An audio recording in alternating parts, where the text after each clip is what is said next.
Evening, everyone. It gives me great pleasure to welcome all of you, members of Face Me and different organizations all over India. And our speaker today, Dr. Mrs. Suvarna Shinde. Welcome. We would start the session after a brief introduction about Face Me. Face Me is Families Alliance on Mental Illness, founded by Dr. Nirmala Srinivasan.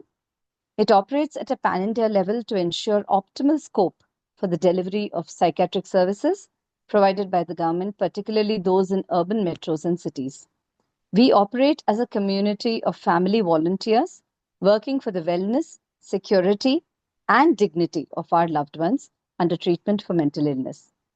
This we do through advocacy in projects with central and state governments, family empowerment and enablement activities through webinars, WhatsApp groups, and family harmony interventions. Face Me is deeply rooted in the family ethos, where we believe in the responsibility of care and not. We have Face Me in 4 zones: Maitri in Bangalore, Favmi in Mumbai, Shanti in Delhi, and Shakti in Kolkata. I would now like to take the pleasure of introducing our speaker for the day, Dr. Suvarna D. Shinde is a highly accomplished psychiatrist with over 2 decades of experience in psychological medicine. A gold medalist in the Diploma in Psychological Medicine from CPS Mumbai 2005, she also holds an MBBS degree from D.Y. Patil Medical College under the University of Mumbai. She has held key roles in institutions like Jagjeevan Ram Hospital and Nair Hospital, contributing to research on age-related cognitive loss and dementia. Dr. Shinde is extensively trained in psychotherapy, psychopharmacology, and various therapeutic modalities, including REBT and CBT. She has presented academic papers, led undergraduate and nursing clinics, and actively participated in community health initiatives. A life member of the IPS, PBS, and IMA, she currently practices at Upasani Super Speciality Hospital. It gives me great pleasure to welcome you today, Dr. Shinde, and I hand it over to you. Thank you. Thank you so much for the kind words. Good evening, all. Shall I share this PPT? Yeah, you can go ahead.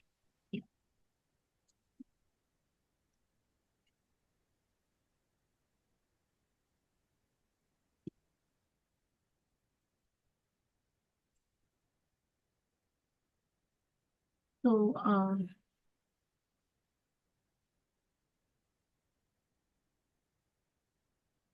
today I would be talking about psychotropic medications, that is drug use in psychiatry, their effects and their side effects.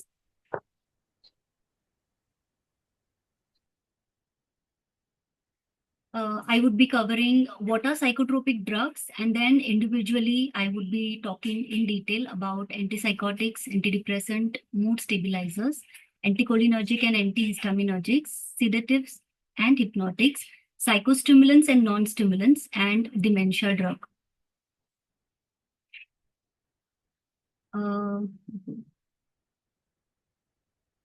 So what are psychotropic medications? Basically, they act on central nervous system. Why? Because locus of all mental activities, the distress, the developmental issues, and the mental disorders affect are conducted in brain. What are the causes of this distress and mental disorders? Well, there are many. Genetic makeup, the environmental influence that the brain has while growing up, the infections and the drug exposures, and the psychosocial exposure that nervous system is exposed to. So what is brain basically? Basically, it is made up of nerve cells which communicates with each other by electrical impulse and by releasing different chemicals. Now, the psychotropic drugs that we use basically act on these nerve cells. They modify the level of chemicals. They influence the electrical impulse between the nerve cells. This action causes relief or reduce in the symptoms at the level of thought, mood, and behavior. Once the person has a stable mind, then therapy can be offered to that patient so that the patient can be rehabbed in the community. So what kind of effects do the psychotropic medications have? So unfortunately, in most of the disorders, since the cause is not known, we only offer symptomatic relief. In few cases where the causes are known, there is complete recovery. For example, some anxiety disorders, few depressions, certain causes like vitamin deficiency related depressions. In those cases, there is complete recovery. So there is relief or decrease of symptoms. Also, some disorders have episodes from time to time. So there is, depending upon the cause, if the patient stops the medicines or if there is some traumatic event at that moment in the patient's life, there could be relapse of symptoms. So these, if the patient is already on the psychotropic medications, it can prevent or delay the next episode. Or even if there is a relapse, the intensity of the symptoms is very low. And most important thing that the patient and the caretakers need to understand that initially when we start the psychotropic medication, it can have a sedative effect on the patient. So patient might feel very drowsy in the initial few days or weeks of starting of the medication, and you do not see effect right on day one. It takes at least 4 to 6 weeks for the psychotropic drug to build in the blood, and then the effects are seen. Now, the most important thing, what is the reason for non-adherence? Why do patients don't want to start the medicines, or if they start, they stop the medicines? There are multiple factors, like the drugs might be expensive, the stigma attached to the psychiatric diagnosis, or patient might feel better in 4 to 6 weeks and then himself decides that he no longer needs to take the drugs. Lack of information about the diagnosis, about the prognosis, about the effect and the side effects. So yes, today's presentation is going to primarily focus on the unpleasant side effects, which sometimes makes the patient non-adherent to the treatment. So let's start with antipsychotic drugs.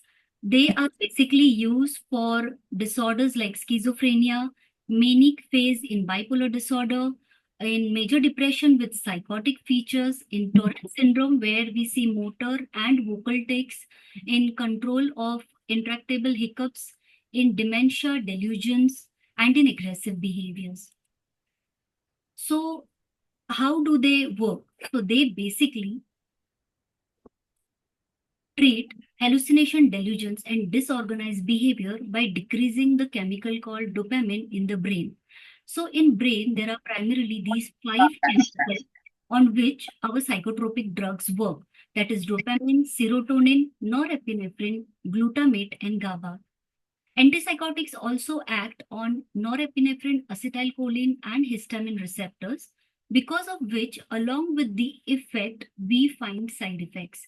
So because of norepinephrine acetylcholine receptor blockade, we see abnormal movement disorder symptoms. Because of histamine receptor blockade, we see side effects like sedation and weight gain in the patient. There are 3 types of antipsychotics: typical antipsychotic, atypical antipsychotic, and depot preparation. Now, how do we choose which drug to be given to the patient? Well, there are multiple factors. One, of course, the diagnosis. Second, the age. For children and elderly population, we have to be very careful what molecule we choose and at what dose we start, and how fast we increase the dosage. Especially in elderly population, we see a lot of paradoxical effect of medicines. That is, it gives us exactly the opposite effect of the intended reason. So if we are giving medicine for insomnia, it can actually increase the insomnia rather than giving sleep. If we are giving medicines for agitation, aggression, it can actually increase the agitation and aggression in the patient rather than decreasing those symptoms. Depends also severity of symptoms. If patient is presented with acute psychosis, severe psychotic symptoms, we choose typical antipsychotic drugs. And over a period of time, when the psychotic symptoms come under control, but they come along with the side effects, we can gradually taper the typical antipsychotic drug and shift them to a typical antipsychotic drug. They both have different side effect profile.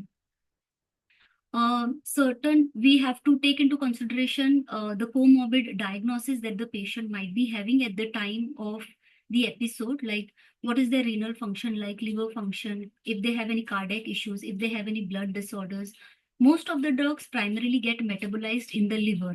So if patient has liver issues, then the metabolism and the entire effect and side effect profile is going to change with the molecule. We also need to take into consideration drug interactions. Certain drugs which patient is already taking can rapidly increase or rapidly decrease the level of the antipsychotic drugs that we have given. So if the dose level decreases, we will not get needed effects in the needed amount of time. And if the levels suddenly increase, then the patient will end up with lot of side effects. So we have to take care of this drug interaction factor and accordingly choose the molecule and the dosage of that molecule. Of course, if there is any known hypersensitivity to drug, and if there is poor compliance in the patient, once the patient is on maintenance dose, we can offer a depot, that is long-acting antipsychotic drug, to be given intramuscularly in deltoid or gluteus muscle once a week or once in 4 weeks. This releases antipsychotic drug slowly in the body and assures adherence. So these are the antipsychotic drug list: first generation, second generation. First generation are the typical antipsychotics, second are the atypical antipsychotics. So what are the adverse effects of typical antipsychotic drugs? So primarily we see extrapyramidal movement disorders, that is dystonia. Dystonia is seen within a week of starting the medication, when the patient is a slow metabolizer and the drug levels increase in his body. This presents with spasm of the eye, neck muscle spasm. So there is tilting of the neck, tongue deviates to one side. But this is reversible. You immediately need to stop taking the antipsychotics. We give anticholinergic drugs, and within few hours, these symptoms disappear. And then we can gradually reintroduce the antipsychotic drug. Probably this time, we can start with a typical antipsychotic drug rather than the typical antipsychotic drug. The second most common adverse effect seen with the typical antipsychotic drug is akathisia. That is very subjective inner restlessness. Here, patient feels very restless for no apparent reason. Third is pseudo-Parkinsonism-like symptoms, in which there is a stoop posture, shuffling gait, mask-like face, severe tremors, rigidity of the muscles, etc. They are seen within first month of starting of typical antipsychotic drugs, but they disappear gradually by itself, or you need to again stop the typical and start on typical antipsychotic drugs. And also anticholinergic drugs help to keep these symptoms under control. When patient has been on typical antipsychotic drugs for decades, 10, 20, 30, 40 years, this side effect called tardive dyskinesia can set in. It causes bizarre facial and tongue movements, and this makes patient very uncomfortable. Unfortunately, it is irreversible. But clozapine has shown some effect in reduction in these symptoms within 1 to 4 weeks of starting of the clozapine. So this can be definitely tried for tardive dyskinesia. One very rare and sometimes fatal side effect that is seen is neuroleptic malignant syndrome, and it can come in any time after weeks or months of starting the medication. And the treatment needs to be done in intensive care facility only. So all these side effects can be taken care of with this medications like Pacitane, Cogitin, Cibitril, and Benadryl. Depending upon the patient's severity of the symptoms and what molecule has been chosen and what dosage he is on and how much time has passed him being on that medication, we decide which molecule to be chosen for that treatment. So NMS, as I said, a neuroleptic malignant syndrome, which is a very unfortunate with fatal complications in most cases. It is rare, but it is definitely seen. So here, as I said, there is severe muscle rigidity, there is fluctuating high degree of temperatures, tachycardia, tachypnea, which can land patient into stupor and coma as well. And so this needs to be treated in ICU only. Other systematic and metabolic adverse reactions to typical antipsychotic drugs are cardiac side effects, like many different types of arrhythmias can be seen. There could be a sudden death. And this is something that nobody can predict. Peripheral anticholinergic side effects like dry mouth, constipation, blurred vision, urinary retention, tachycardia, especially in elderly patients. These are very troublesome side effects. Endocrinological side effects like amenorrhea, galactorrhea. Amenorrhea means delayed or no periods in females, or milk secretion in the breast even though they are non-pregnant. Sexual dysfunction like decreased libido, erectile dysfunction, painful orgasm, a very important side effect which needs to be addressed, especially in newly married couple. In men, there could be gynecomastia, that is increase in breast size.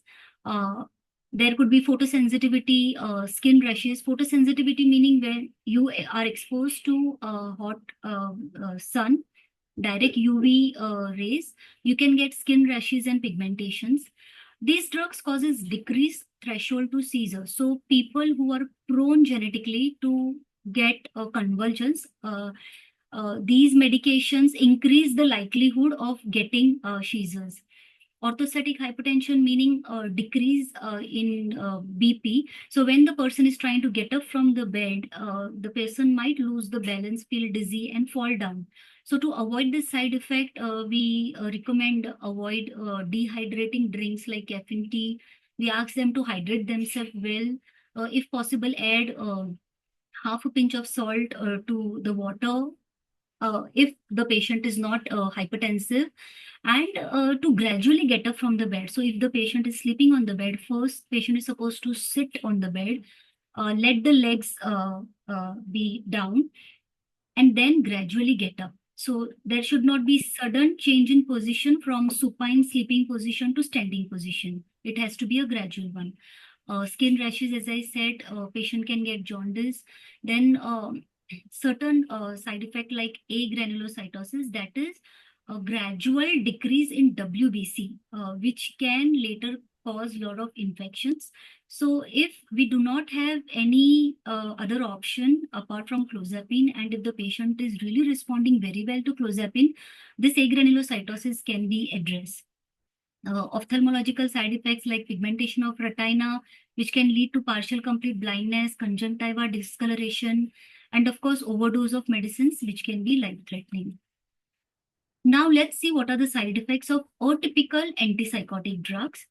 They basically act by working on serotonin receptors along with norepinephrine, histamine, and acetylcholine receptors, as against typical antipsychotic drugs, which were primarily acting on dopamine receptors. So here, because of these receptors involved, the side effects are weight gain. So here again, we can decide if the patient needs to be shifted to typical drugs like risperidone, ziprasidone, quetiapine, or to add drugs like metformin or topiramate. And of course, diet and exercise is extremely important. Diet as in low calorie, high fiber diet, eating lots of vegetables and fruits, avoiding high calorie food like deep fried food and all of that. The list is big. And of course, some form of exercise. All this factors have to be considered to address the weight gain issue. Again, the agranulocytosis, as I said, clozapine usually is started as a last resort. That is never a first line molecule that we use. And if the patient is responding extremely well to this molecule, and if there is no other drug that can help relief of symptoms, we can try a granulocyte colony CSF factor injections where it can take care of agranulocytosis, and clozapine can be continued to use to keep the symptoms under control. Also, clozapine has this other very troublesome side effect, that is hypersalivation, which can be addressed by clonidine patch antidepressant like amitriptyline. And sometimes this hypersalivation disappears spontaneously after a few months of starting of clozapine. And to avoid anticholinergic drugs, because anticholinergic drugs also have this side effect of hypersalivation. It can cause hypothyroidism, cholesterol, triglyceride levels can increase, and all the other side effects that we discussed with regards to typical antipsychotic drugs. Rarely, but even those side effects can be seen with atypical antipsychotic drugs. So how do we decide whether typical or atypical antipsychotic drugs? So if patient has positive signs and symptoms like hallucinations, delusions, abnormal thoughts, bizarre behavior, confusion, then we prefer using typical antipsychotic drug. Whereas if the patient now has all the symptoms under control, and now what remains is negative signs and symptoms like blunted affect, meaning a mask-like face, and the patient is not able to feel the emotions or the feelings, poverty of speech, social withdrawal, poor motivation, then we try to give atypical antipsychotic drugs which address these symptoms very well. Now, the second psychotropic drug used in psychiatry is antidepressant. They are basically used to treat depression, generalized anxiety disorder, panic disorder, obsessive compulsive disorder, post-traumatic stress disorder, complex PTSD, addiction, ADHD, chronic pain, sleep disorder, migraines, eating disorder, enuresis, and the list goes on. How do they act? So they primarily act on two receptors, that is serotonin receptor and noradrenaline receptor.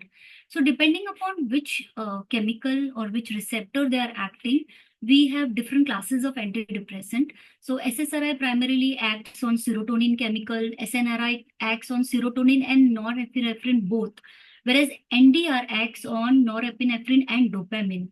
TCAs, that is tricyclic antidepressants, act on serotonin and norepinephrine. MAO inhibitors acts on three chemicals, serotonin, norepinephrine, and dopamine.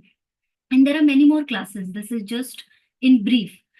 They primarily improve the mood and the behavior. And just like antipsychotic drugs, even antidepressant takes anywhere between 4 to 6 weeks for the effects to be seen.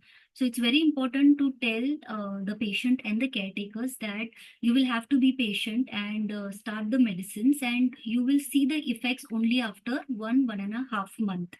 And the second important instruction that needs to be given is that is a time when patient thinks that they are absolutely fine and they stop the medicines, and then they end up with relapse after a month or so when the levels of the medicines are out of the blood.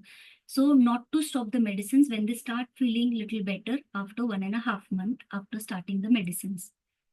Again, these are the this is a table, and here only few molecules have been listed: the SSRIs, SNRIs, or typical antidepressant, serotonin modulators, tricyclic antidepressant, and MAO inhibitors. So depending upon which class the antidepressant belongs to, they have different side effect profile because different receptors are addressed. So if there is a histamine blockade, patient will have side effect of sedation, drowsiness, and weight gain. So what do we do for that? For weight gain, again, decrease the dose or change the molecule. And of course, diet and exercise has to be taken care of. If there is a dopamine increase, then that can lead to psychosis in depression. If serotonin type 2 agonism is there, then patient might have sexual dysfunction and activating symptoms. If there is serotonin 3 agonism, patient might have nausea, If the serotonin levels are increased in GI tract, there could be loose motions or constipation. If not, epinephrine levels are increased, it can lead to dry mouth, urine retention, and activation, tremors, cardiovascular troubles. With alpha-2 antagonism, person can have that low BP, dizziness, postural hypotension. With alpha-1 antagonism, patient can have priapism. This is delayed erection or painful orgasm. With acetylcholine antagonism, a patient can have side effects like blurred vision, dry mouth, constipation, tachycardia, urinary retention, memory dysfunction. So, depending upon which receptor is blocked at what rate and what kind of increase level is there, the side effects are seen. And these are different for different drugs, different molecules, and also they are different for different patients depending upon their genetic makeup and their liver, their cytochrome system in the liver which metabolizes the drug. So for weight gain, as I said, you can either decrease the dose or you can change the molecule along with diet and exercise. For constipation, again, dehydration is #1 cause of constipation. So we have to stress on making sure that patient drinks enough water and maintain the hydration along with increased fiber in the diet. And if these two factors are not giving any relief, we can add laxatives as and when needed. For dry mouth, again, maintain the hydration, and they can also try sugar-free gum or xylitol gum, which are available over the counter. For low BP dizziness, again, moderate physical exercise, elastic abdominal binders, support stockings. And if a known cause for this hypotension, medicines might be needed to be given. For urinary retention, there is this medicine, Betanicol, 25 milligram thrice a day, can be given for some days. And sexual side effects, we again need to talk to doctor and see if it is the drug induce sexual side effects. So if we can just decrease the dose and see that the effect is there and the side effect is gone, or change the molecule or add some medicine, because if the given drug is giving good effect, then we don't want to risk changing to other molecule. We might add some other drug to address the sexual issue. Just like in antipsychotics, there was NMS, neuroleptic malignant syndrome, which is rare but fatal in most cases. With antidepressant, we rarely, but we do see patients landing up with serotonin syndrome, which can be fatal if not addressed. Again, this has to be addressed in ICU. Your patient might present with diarrhea, restlessness, extreme agitation, hyperreflexia, autonomic instability, that is fluctuating BP, seizures meaning convulsions, delirium, coma, status epilepticus meaning continuous convulsions, not stopping, cardiovascular collapse, and death if not treatment not given timely. This happens because of sudden increased level of serotonin. And again, cause could be the overdosage. Patient has forgotten to take the medicine and takes it again, because loss of memory, decreased attention is primary symptom of depression. If he's taking some other medication and doesn't inform about that medicine, then that drug-to-drug interaction can cause sudden increase in serotonin levels. So it is very important that you inform the treating doctor about what all medicines you're taking, and if you're going to take any medicines over the counter. Like nowadays in India, pharmacist only treats the patient, and you just go to the pharmacist and says, "Mujhe ye problem hai," and the pharmacist will give you the medicine. So he will give you antihistaminic and any medicine for whatever, for some diarrhea, he will give something, some antibiotic he will give, and that can cause interaction with antidepressant drugs, can land patient with serotonin syndrome. So, but otherwise, antidepressants are extremely safe if taken under the doctor's advice and done regular follow. There are certain drugs which needs some strict dietary restriction, that is MAO inhibitors, which are not commonly used nowadays because of the need for strict diet restrictions. But when there are cases of resistant depression who are not responding to all the other drugs that were listed in the previous slides, then we do give MAV inhibitors with strict dietary restrictions of aged cheese, red wine, chocolate, and beer. And there are many more to avoid tyramine in it, because that increases the levels of serotonin in the body. The third psychotropic drug commonly used are mood stabilizers. They are basically used for bipolar disorders, for behavioral issues in mentally retarded cases, in personality disorder to address their mood swings and agitation, for aggression, which could be due to any reason, even organic causes, meaning some physical ailment can cause aggression, can be addressed with mood stabilizer. So the exact mechanism of action is not known, but it is said that it alters the electrical conductivity between the nerve cells. It works at GABA receptors and causes electrolyte changes. The most common mood stabilizer, and the first one was lithium. Again, nowadays it's not used commonly. It's highly unused drug, but it gives excellent result in most of the cases.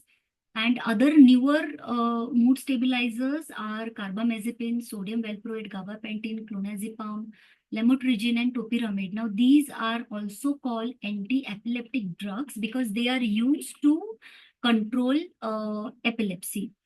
But the dosage at which they are used to control epilepsy are different from the dosage at which they are used as a mood stabilizer. So if the patient and the caregiver is not told that, the pharmacist might ask you कि आपको आकड़ी की बीमारी है क्या, आपको epilepsy है क्या? So the patient or the caretaker can get confused that why I have been prescribed an anti-epileptic drug. So you have to understand that even though they are anti-epileptic drug, they are used as a mood stabilizer at a different dosage. They all have different side effect profile. So depending upon the symptoms and signs a patient presents with, we choose the molecule. If we are choosing lithium, it is excellent drug, gives very good result. But it does have a very narrow therapeutic index, meaning if patient gets very easily dehydrated, it can the levels in the blood can reach toxic levels. So you have to be a bit careful when the patient is taking lithium. It can cause polyuria, polydipsia.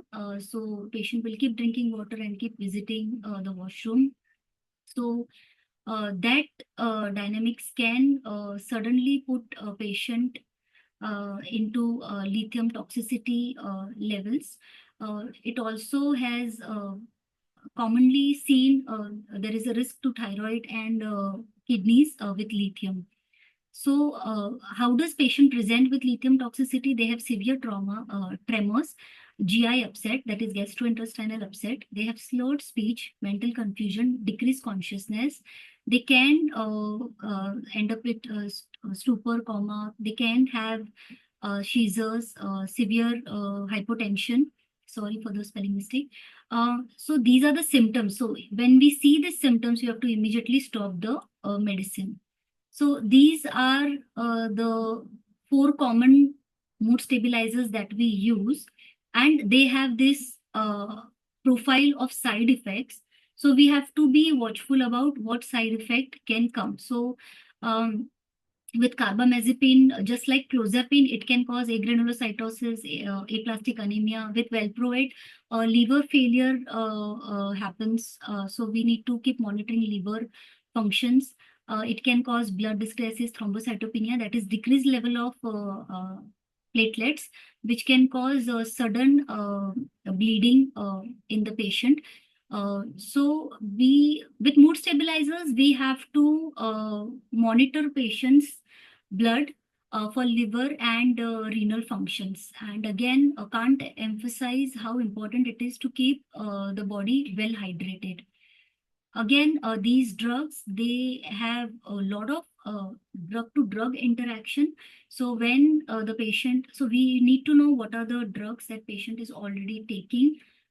For example, for BP, diabetes, cardiac problems. And also, if the patient has to start some medicines when he's already on mood stabilizer, he needs to inform the treating doctor, because these medicines can either increase or decrease the level of the other medicines that you might start for whatever problems that has started, whatever acute event has taken place. The other psychotropic drugs that are commonly used in psychiatry are anticholinergic and antihistaminergic drugs.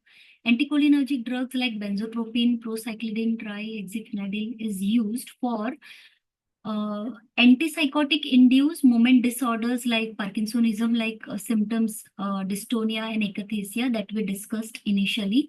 But also these drugs can have side effects, so they have to be used with caution in patients, elderly patients having prostatic hypertrophy or having urinary retention problem or having narrow angle glaucoma. And if the levels increase, they can cause toxicity like and present with delirium, seizure, agitation, hallucination, hypotension, supraventricular tachycardia, and coma. Antihistaminic drugs like Benadryl, Atarax, Finargan, Periactin are used again for movement disorders induced by antipsychotic drugs. They can also be used for anxiety, anorexia nervosa, nightmares with PTSD, and serotonin syndrome. However, even these drugs, if taken along with mood stabilizers, and because of the drug-drug interaction, their levels increase. They can cause sedation, dizziness, hypertension, paradoxical excitement, agitation, poor motor coordination, psychosis, potential. They also carry potential for abuse. So we have to be very careful when we prescribe this to the patient. We need to understand what is the profile of the patient and only then introduce this medicine to that patient. And it has to be avoided in pregnancy because of teratogenicity, that is, it has potential to cause cancer in fetus. Other psychotropic drugs very commonly used in psychiatry are sedatives and hypnotics. Sedatives basically are calming drugs. They calm down your mind, they take down your anxiety. And hypnotic is basically to induce sleep. So primarily used for insomnia. So there are two types, benzodiazepine and non-benzodiazepine. And they are used for short-term sleep management. They should be used only under doctor's guidance, because they have the potential to cause tolerance and addiction. And they cannot be stopped suddenly, otherwise they cause withdrawals. So they have to be gradually decreased and then stopped. They the one very important usage of benzodiazepine is in panic attack. So this is an emergency treatment. If a person gets panic attack, if the patient takes benzodiazepine, that panic attack subsides within 15 to 20 minutes. However, they also have side effects like drowsiness and daytime sedation. They can cause confusion throughout the day. They might make patient feel lethargy, and they can also induce suicidal tendencies in the patient. And if the levels are too high, then it can also cause respiratory depression, which is again something like an emergency treated in ICU only. Then very important factor that has to be taken into consideration is when you are taking these benzodiazepines, you cannot drive or work near heavy machineries, because there is a chance of meeting with an accident. So these are the list of sedative hypnotic drugs, the benzodiazepines, which have potential for abuse and addiction, and non-benzodiazepine drinks, which do not have the potential for abuse. So in cases where there is chance of addiction or being abused, we give them this non-benzodiazepine drugs for insomnia. One very important drug, psychotropic medication, that is stimulant and non-stimulant, used in psychiatry for attention deficit hyperactivity disorder, that is ADHD, attention deficit disorder, and narcolepsy. So they are again of two types, stimulants, non-stimulants. Stimulants are Ritalin, Adderall, Excedrin, Concerta, available in the market. They basically work on dopamine and non-adrenaline receptors. They have the potential to cause weight loss because of anorexia, weight loss, growth suppression, headache, and again there is a potential for abuse. So if we see an adult ADHD where we might feel that he might abuse this drug, we give them non-stimulant atomoxetine for their ADHD. So here again, stimulants and non-stimulant. So these stimulants available in the market are methylphenidate group and amphetamine group, and non-stimulants available are atomoxetine and alpha agonists like guanfacine and clonidine. They also give excellent result in a selected number of cases. Now, next group of drugs that are used in psychiatry are for dementia. Dementia, as we know, are of two types, reversible types of dementia and irreversible type of dementia. Dementia due to deficiency in B12, deficiency in vitamin D are completely reversible. Dementia due to depression, completely reversible. But vascular dementia, that is when you keep getting, if your BP is not under control, your diabetes is not under control, and if you keep getting mini strokes in your brain and a lot of brain gets damaged in that process, then that person can have something called vascular dementia. And again, with timely right treatment, it is partially reversible depending upon the damage that has taken place in the brain. Irreversible dementias are due to Alzheimer's, frontotemporal dementia, and Lewy body dementias, and many more due to infections, due to certain drugs. Here, we can only slow down the progress of the dementia. In dementia, patients basically have a loss of recent memory, their perception is disturbed, they cannot reason well, their attention concentration is disturbed. Because of this, their judgment is disturbed, language thinking is disturbed. So in mild to moderate cases, if you give these drugs, so there are two group of drugs, cholinesterase inhibitors, that is donepezil, galantamine, and rivastigmine, and NMDA receptors agonists like memantine. So cholinesterase inhibitors are given in mild to moderate cases of irreversible type of dementias where they decrease the progression of the symptoms. So if the shrinking of the brain was supposed to happen in 6 months, it will happen over a period of 1 or 2 years. So a patient and the caretakers get time to cope with all the symptoms that are coming in because of the shrinking of the brain. And in moderate to severe cases, then we add memantine to cholinesterase inhibitors to further decrease or slow down the disease progression. Here, in dementia, for depression, you can give antidepressant. For insomnia, you can give benzodiazepine. For agitation, aggression, psychosis, you can give antipsychotic drugs. However, you have to remember that in elderly patient, there can always be a paradoxical effect and excitations that can be caused by the drugs. Other medicines that are used in psychiatry are vitamins like in alcohol addictions, B12 and folate vitamins in depression and dementia cases. Endocrine therapies like estrogen has been found to be helpful in Alzheimer's type of dementia and vascular dementia. Melatonin is a drug that is used for insomnia and jet lag. Psychedelics induced therapy not used at present in India. It is used in US though. And herbs like ginkgo biloba helps for memory and anxiety, and St. John Watts has been shown to show good improvement in depression cases. So the conclusion is that we are very lucky that we are able to make diagnosis and give treatment in the form of drugs which are available now, because till 1915 drugs were not available and mental health issues.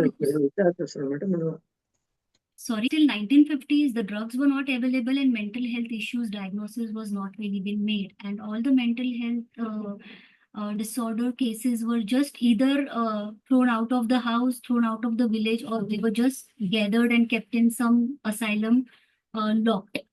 At present, we have many molecules with different effects and side effect profiles. And we are lucky that we can make the diagnosis and we can choose different molecules for the disorder. A lot of new investigations are now will be available. They are under research, but they will be available in near future to find out what exactly is the cause of this disorder and which molecule will help the patient. So you don't have to do trial and error. You don't have to give the drug, see the side effect, then change the molecule. You can, on blood investigation, understand which molecule is going to help, and right away on day one give the right molecule which will give the effects and minimum side effects to the patient. Most important, society has also started accepting that mind is for real and it can get unwell, and treatment is available for the same, and patient can live a near normal life with the help of medicine, therapies, family and community support. So I end my presentation here. Thank you so much.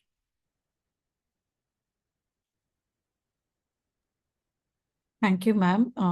Sachin, can you take over for the question answers? Yes. Thank you, Saraswati. Thank you, Dr. Suvarna. Thank you, Sindhuja. Thank you for the wonderful presentation. It's a very tough topic, and most of the queries in our group actually come for side effects, whether to taper the drug, whether to change the drug, and maybe there are some weird symptoms which people find, which they are not able to decipher, and the discussion goes on in our caregiver groups. I'll just start with a few questions what people have asked.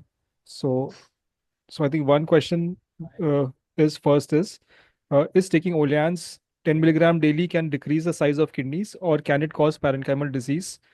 And how hanging tongue syndrome is related to schizophrenia? PMI's tongue is hanging a little bit, like a toddler or a puppy, while he or she is sleeping. Why so? Is it curable? So, no, olanzapine cannot decrease the size of the kidney. However, it can affect the renal function. So, you need to understand how long the patient is on that medication, what along with the olanzapine is being given to the patient, and accordingly, you can decide whether to decrease the dose of olanzapine or whether to change the molecule to address the renal issue.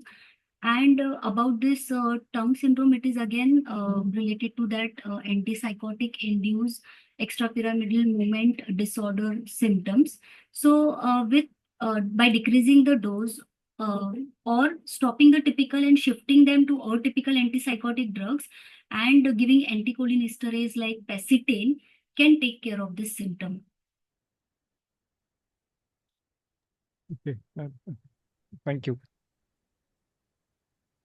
Thank you. The other question is, what about the side effects that are caused by substance abuse and antipsychotic drugs like clozapine?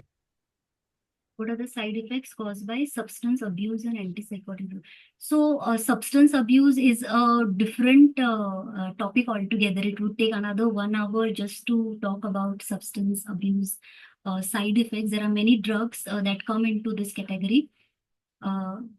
And antipsychotic drugs like clozapine, like I discussed in my presentation, clozapine can cause two main side effects of clozapines are agranulocytosis, that is gradual decreasing of WBC, which can lead to multiple infections, easily catching infections, and one is hypersalivation. So both can be addressed if there is no alternative to clozapine and if the patient is really responding well to clozapine. So yes, it can be taken care of. Thank you, doctor. Is Alzheimer's due to the white matter in the brain reversible? No, Alzheimer's disease has multiple factors, and brain is made up of white and gray matter. Primarily in Alzheimer's, there is loss of cells in the gray matter, not the white matter. So gradually the brain starts shrinking. So causes are genetic cause, environmental. It is said that too much of aluminum in food can cause Alzheimer's, and many more factors. So it is the gray matter, loss of gray matter in the brain, rapidly shrinking brain, and no, it is not reversible. It is one of the irreversible causes of dementia. Only thing, we can give drugs to slow down the progress of the illness, so that if the shrinking is going to happen over a period of 6 months, it might take up to 2 years for that kind of thinking to happen. And also patient and the caretakers get time to cope with the symptoms that come in. So that is how it is. Irreversible medicines can delay the progression, and there is gray matter loss and shrinking of the brain. Thank you, doctor. Is it possible for BPAD to go away automatically without medication, without lifestyle change? With lifestyle changes, I think there's nothing up ahead of this, but is it possible for BPAD to go away automatically without medication, without lifestyle change? Okay.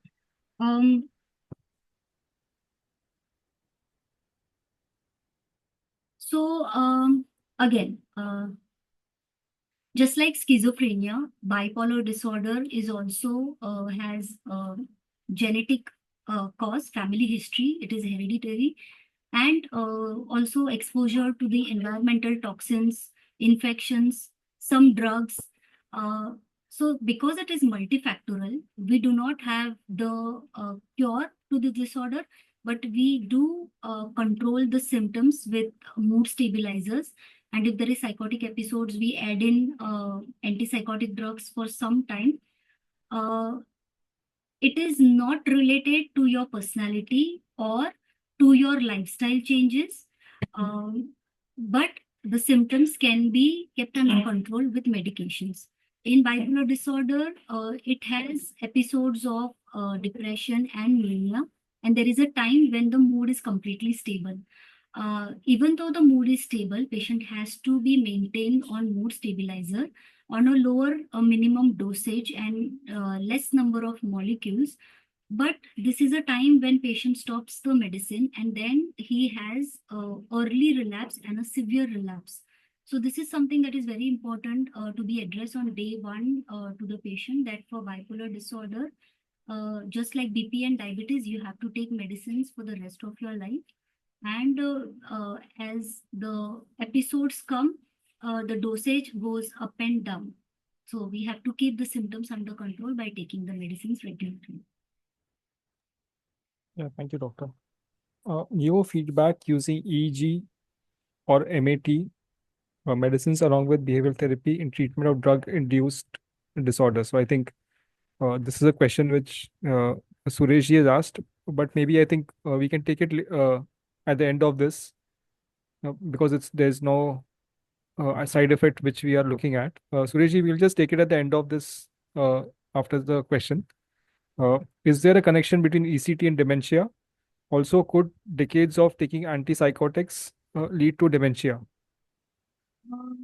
So ECT is an excellent form of treatment for a few cases like acute psychosis, suicidal patients, very severe depression. ECT can give immediate relief within for 1 or 2 ECTs itself, which would otherwise take 1.5 to 2 months for the results to be seen. With ECT, yes, there is a short-term memory loss, but it settles down in few weeks. So no, ECT does not cause dementia. Dementia is a disorder, and it has a different symptoms and signs altogether. But only the one symptom of dementia, that is loss of memory for recent memory, is there with ECT, which is there only for few weeks or few days. And taking antipsychotics for decades, no. Antipsychotic medications, if taken at the right dosage, will only help to keep the symptoms under control and let the person live a near normal life. But you have to understand that even though the patient has schizophrenia for which the patient is taking antipsychotic drugs, that patient is also a human being with a human body, and he can get any other problems like PP, diabetes, cardiovascular events, neurological problems, kidney problem, liver problem, just like you and me. So if that person gets dementia, it has to be a separate thing. It is definitely not because of the drugs, is what you need to understand. So yes, schizophrenic can get dementia as a comorbid disorder, but drugs do not cause dementia. Thank you, doctor. Is hypothyroidism caused by psychiatry drugs reversible? Yes, drugs like mood stabilizers like lithium can cause hypothyroidism. Certain antidepressant can cause hypothyroidism, and if uh, uh, uh, picked up at the right time by starting the thyroid drug as an add-on, it can be taken care of. And yes, in initial stages, it is reversible. It can be reversible. But then again, you have to understand that this is a body that we are dealing with, and we cannot separate one disorder from the another. It is a complex thing, one affecting the another, and two, patient can have psychiatric disorder and hypothyroidism individually, parallelly going on, and they both affecting each other. And yes, drug-induced hypothyroidism is also seen, which if in initial stages treated, can be completely reversible. Thank you. Minimum how many ECTs should a person with mental illness take? Depends upon the presentation, the severity, the number of episode. So as minimum as 1 ECT to up to 12 to 14 to 16 to 18 ACTs can be needed and are given, but it is case to case. Okay. Thank you. Is Parkinson's caused by schizophrenia drugs? How it can be prevented?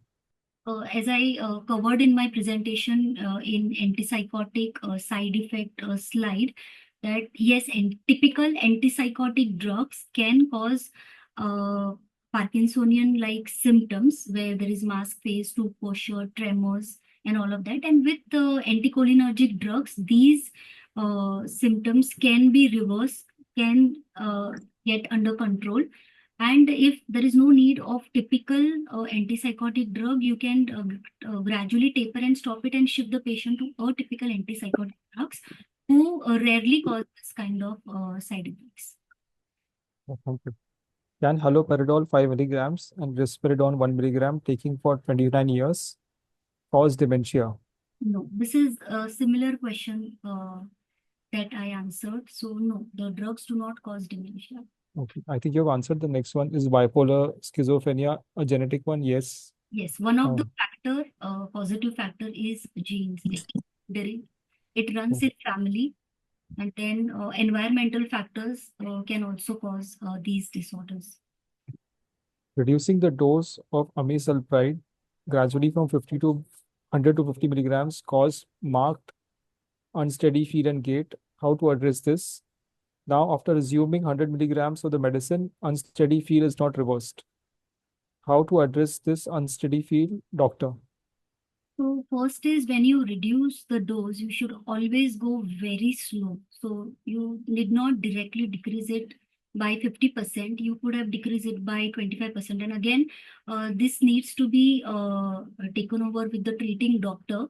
And if it is not reversed, then it is less likely to be related to it. This could be a triggering event, but it is definitely not related to it. So it needs to be, doctor needs to do complete thorough evaluation and then see what is going on and accordingly address it. What are the long-term side effects of clonazepam? It's a benzodiazepine. It is taken for sleep issues, for anxiety, for panic attacks, and it has to be taken for short-term duration only. If people abuse it and without doctor's consent take it for years together, it can cause memory problems, it can cause thinking problems, and so cognitively, person ends up with a lot of challenges. This is an important question. What type of tests must be done with how much periodicity to see the side effects?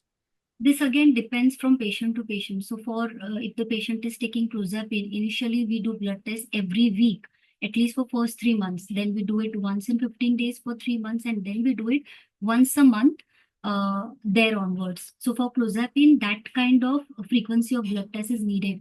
For lithium, if person is showing lithium toxicity symptoms again and again, then that also needs to be done frequently, once a month. And once the patient is stabilized on a dose, then it can be done once in 3 months, once in 6 months. So for different molecules, the doctor decides how frequently the blood test needs to be done. Thank you. even if there's no family history of schizophrenia, still it can happen to people. Yes, because sometimes the gene skips 3 to 4, 5 generations. So you can know 3 to 4 generations, but there onwards you have no history of if anybody had schizophrenia. So yes, it can happen when there is no known history of schizophrenia on both the sides. Can diabetes caused by drugs be reversed on discontinuing the drug? Again, if it is drug-induced diabetes and if it is in the early stages, yes, stopping the drug and shifting to other molecule can reverse the diabetes. But then again, you have to understand that that person was genetically predisposed to get diabetes, and that is the reason why he got those sugar levels. So yes, discontinuing at the initial stages can definitely reverse the diabetes, but then that also gives you an indicator that with lifestyle modification, you can maintain your sugar levels. Does ECT increase the brain functionality? ECT will take care of the symptoms of psychosis and depression. And once those symptoms are under control, whatever brain function that brain has, they will come back. Breathing exercises are benefit for dementia or not? Depending upon the cause of dementia, depending upon the stage of dementia, depending upon the understanding of the patient, breathing exercise may not help. So if an elderly female who is in the early stages of Alzheimer's type of dementia and has been doing yoga and pranayams all her life, she can continue to do till she has the sense of it. But in severe cases, it is of no use because patient doesn't have that control on the muscles and is not in touch with the reality. So there it doesn't help. But in initial stages, yes, patient can do for anxiety. Thank you. Does clozapine medication cause sluggish bowel movements? What is the remedy? For constipation, as I discussed in my slides, one is hydration, second is high fiber diet, exercise for blood circulation, and fourth, if these three constipation is not addressed, you can add laxatives once in a while to get bowel clear. Yeah, thank you, doctor. We just invite Suresh ji who had a question. Maybe it was a general question. Suresh ji, could you please ask your question if you're there? Yeah. Yeah. Thank you. Thank you, doctor. The presentation was amazing. Thank you. But we are non-clinical people, so caregivers. So, but then there are normal things like about the therapy, and there are two mentioned, EEG and other one. So I've seen in USA, there have been the therapists and the clinicians are well equipped and well trained. What about India?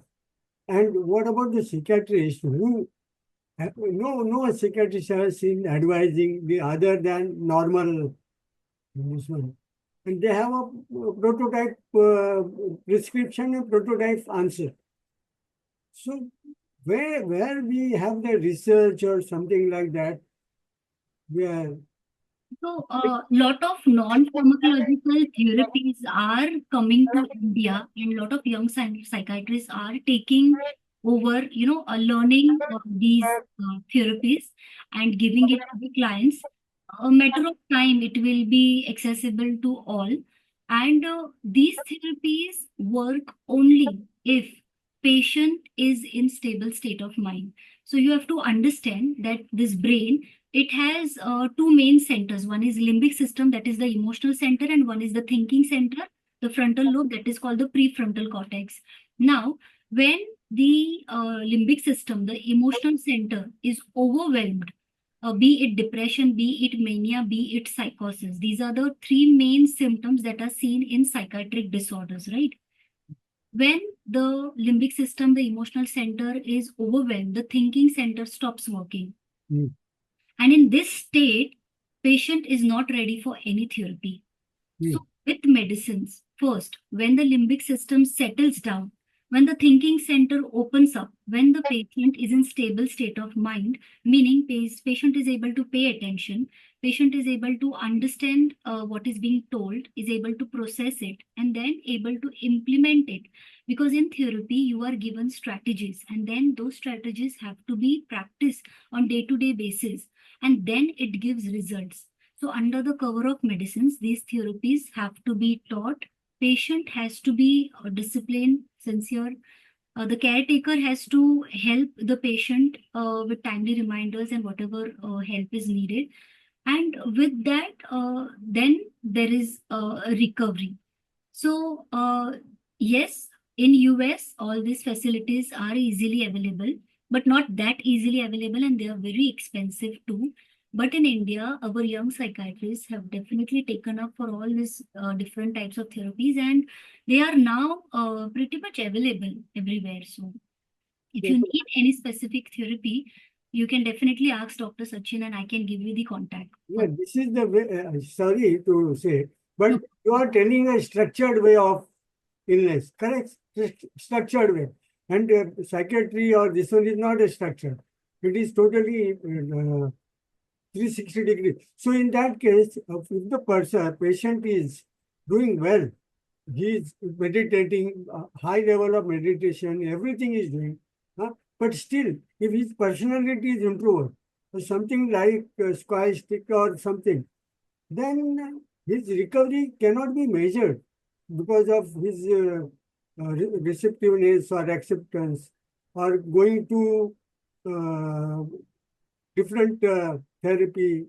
That doesn't. So in that case, a caregiver gets really stuck. A question, a big question mark. What next? What next?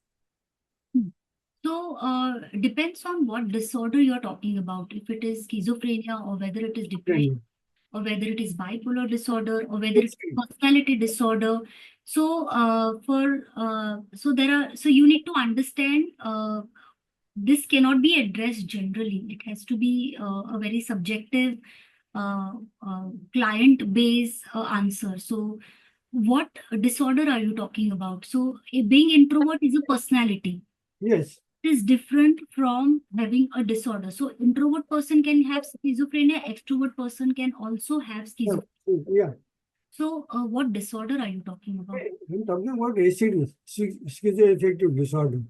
Schizoaffective. Oh, Yeah, but then schizoaffective disorder. see, I have seen, I'm very sometimes very straightforward. I have seen you very knowledgeable, and but other psychiatrists I have not seen. Only they follow whatever earlier psychiatrist has prescribed. They simply follow that one. They don't have. So this psychiatry area has to be like being elevated in a different level, or otherwise the recovery ratio will be very, very low, or relapse or fall is going to happen. I disagree with that.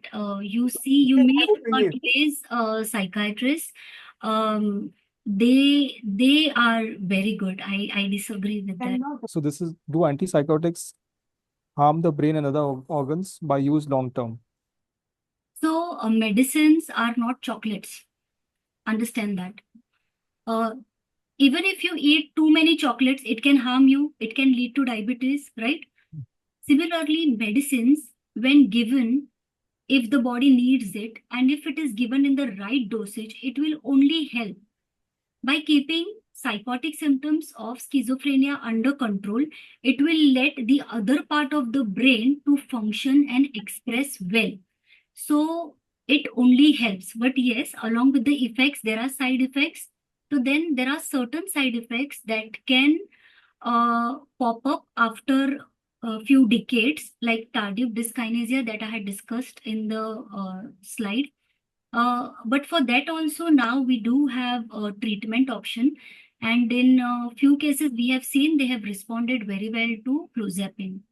And about the breathing exercise for schizophrenia, again, it depends on what kind of severity, what type of schizophrenia it is, and how well controlled it is with medication. So there are high functioning schizophrenics who do who can do yoga, breathing exercise, and who also work, earn money, and live a near normal life. So it depends on, what type of schizophrenia it is, how well it is controlled with medication, and what kind of IQ that person has. For example, the Nobel laureate John Nash, from the movie of Beautiful Mind, he was schizophrenic, but he got Nobel Prize because he was high functioning schizophrenia, right? So there are multiple factors which needs to be considered. Um and you need to see if your Shubharti, like we call schizophrenic Shubhartis, uh, if he's high functioning, what type of schizophrenia he has, and how well he's maintained on the medications, how disciplined way, how properly, regularly he takes his medicines and doesn't directly, abruptly stops the medicines. So if he's well maintained and he can understand what pranayam is, of course he can do breathing exercise. Thank you, Ma'am, doctor. one Last, question. yeah, One please go ahead. question about anxiety disorder and clinical depression. See, if I have anxiety disorder or clinical depression and I don't want to take medication, if I do some counseling or some lifestyle changes, will it take a long time than medication? If medication is a must. So first we need to know if there are any reversible causes. One. Second, we need to know if it is mild, moderate, or severe. Mild cases, even if they ask for medicine, I don't give them medicines. I prescribe only counseling sessions for them. But for moderate to severe cases, without medications, counseling does not work. Why? As I just explained 2 minutes back, that if the emotional center is overwhelmed, your thinking center is shut down, you have no access to your memory. How will counseling work? So with medications, in 1.5 months, when your limbic system, that is the emotional center, gets settled, your thinking center opens up, your memory comes back, your attention is there. Then in counseling session, when you're talking to the person, you understand what strategies that person is telling you, and then you will be able to implement it. And it's only with practice, when you implement those strategies and you practice and make it a habit, will you be able to address your anxiety and depression. So for mild cases with counseling, it can be addressed, but for moderate to severe cases, counseling under the cover of medicines, it can be addressed. And in 33% of the cases, there is complete recovery. So patients take medicines for 6 to 9 months to maximum 2 years, and they're completely out of it. So again, it needs to be evaluated by the psychiatrist. Whether it is mild, moderate, or severe, what is your personality profile, what are your current coping strategies, and then what strategies you need to be taught. Okay, Thank you, doctor. Thank you, doctor. Thanks a lot. So just two quick questions and then we'll close. What is the long-term, I think, side effects of quetiapine? What is the line of treatment for borderline personality disorder? I think then these are the last two questions we'll take up. So quetiapine is a typical antipsychotic medicine, and we have already discussed that in the slide, right? So the common side effects are weight gain, drowsiness, and all those big list of side effects. So then it depends upon the patient's genetic makeup, patient's age, what comorbid other medicines a patient is taking along with quetiapine, because there is this drug-drug interaction factor we need to take into consideration. What is the liver functioning? How is the kidney functioning? So multiple factors decide what kind of side effect profile that person would have. One. Second question was? What is the line of treatment for borderline personality disorder? It's a general So borderline personality disorder basically is similar to bipolar disorder, but it is not bipolar disorder. In borderline personality disorder, there is a lot of mood fluctuation. They are not really able to feel the feelings that you and I feel on day-to-day basis. And second is they easily get very angry. They're very manipulative people. And they because they don't feel the emotions and feelings, they tend to do things which are considered as risk-taking behaviors for us, like indulging in drugs, doing risky behaviors, etc. So for them, there are two things. One is medication, mood stabilizers, and sometimes if they have a mini psychotic episode, they literally have hallucinations, delusions, their behavior is very erratic. Antipsychotics and mood stabilizers do wonders for them. They keep the psychosis at bay, they keep their mood stable. Once their mood is stable and they are in a receptive state of mind, the thinking center is open, counseling sessions help them to understand their personality profile and how to cope with it. So yes, there are many BPDs who do take medicines and counseling sessions and live a very good life. They finish their education, they earn well, they get married, but then it's a lifelong process. They have to be in touch with the counselor to address their issues as and when they come. But Yeah. BPD has to be willing for counseling. You cannot force them to counsel. Maximum that you can do is you can ask them to take the medicines, and second, you need to in personality disorders, it is the caretakers who needs to take the counseling, as in to understand what they are dealing with, what personality profile they are dealing with, one, and second, how to cope with it, and what are the boundaries that you have to set with these personality disorders. So it is not only the treatment and counseling of the BPD, it is also the counseling and, if needed, treatment of the caretakers, the family members of the personality disorders. Thank you, Dr. Suvarna. Thank you very much for your patient explanation and the time, and to answer all the questions and the wonderful presentation. I'll hand it over to Saraswati. Thank you, Saraswati. Thank you, Dr. Suvarna, for the really very informative session. You explained it so beautifully, though the side effects look very scary to us, but I think the way you ended up saying that, you can tackle the molecule which needs to be tackled with the minimum side effects, and we leave it to the hands of the psychiatrist to do the job. And of course, keep them informed, also the visiting doctors, what are the kind of drugs you are using, so that they don't, they don't play against each other. And of course, the importance of diet, exercise, and hydrating. Thank you so much. And all the patients to handle these questions, which all our families keep wanting to know answers.